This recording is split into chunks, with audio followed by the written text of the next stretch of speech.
Hi guys, எல்லோரும் எப்படி இருக்கீங்க? வாங்க இட்லி சாம்பார் செய்யலாம். எப்படி செய்யுதுன்னு பார்க்கலாங்க. துவரம்பருப்பு ஒரு பவுலும் பச்சைப்பருப்பு ஒரு 4 ஸ்பூனும் சேர்த்து எல்லாத்தையும் ஒன்றா மிக்ஸ் பண்ணி வாஷ் பண்ணி வச்சுருக்கேங்க.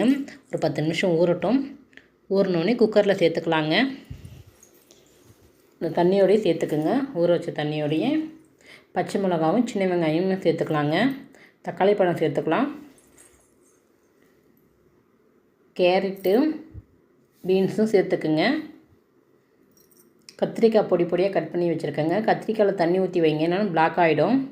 அதையும் சேர்த்துக்குங்க. மஞ்சத்தூள், கல் உப்புங்க,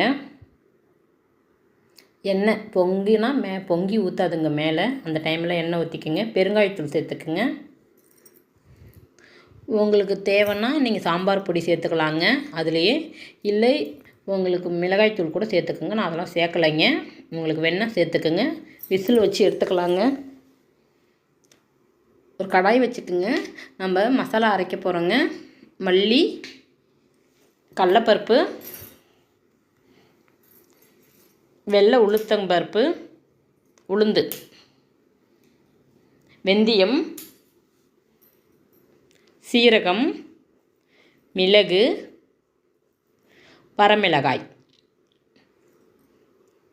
எல்லாமே வறுத்து எடுத்துக்குங்க. ரொம்ப தீஞ்சிர போதுங்க, பார்த்து நார்மலாக எடுத்துக்குங்க. நான் ஒரு 4 விசில் வச்சுருக்கேங்க. ஓகேங்க.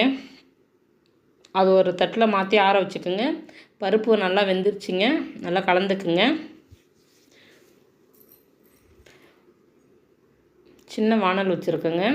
எண்ணெய் ஊற்றிக்குங்க. தாளிப்பு கொடுக்கலாம். கடுகு உளுத்தம்பருப்பு போட்டுக்குங்க. சீரகம் போட்டுக்குங்க. ரெண்டும் பொரிஞ்சு வந்தோடனே வரமிளகாய் போட்டுக்கலாங்க.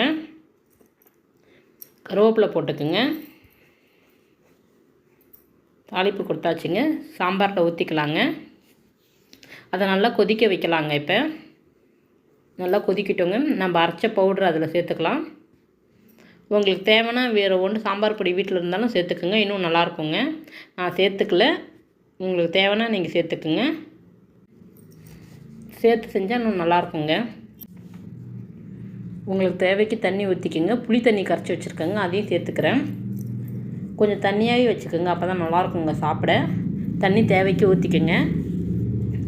நல்லா கொதி வரும்போது கொத்தமல்லி தழை போட்டுக்கலாம். நல்லா கொதிக்கிட்டோங்க. நல்லா கொதித்தோடனே மாற்றிக்கலாம் வேறு பாத்திரத்தில். சூப்பராக இருக்குங்க. நீங்களும் செஞ்சு சாப்பிடுங்க. வீடு ஃபுல்லாக அந்த சாம்பார் மனம் அவ்வளோ அற்புதமாக இருக்குங்க. வறுத்து அரைச்ச அந்த மசாலா வாசனை அப்படி அடிக்குங்க. சாம்பார் அவ்வளோ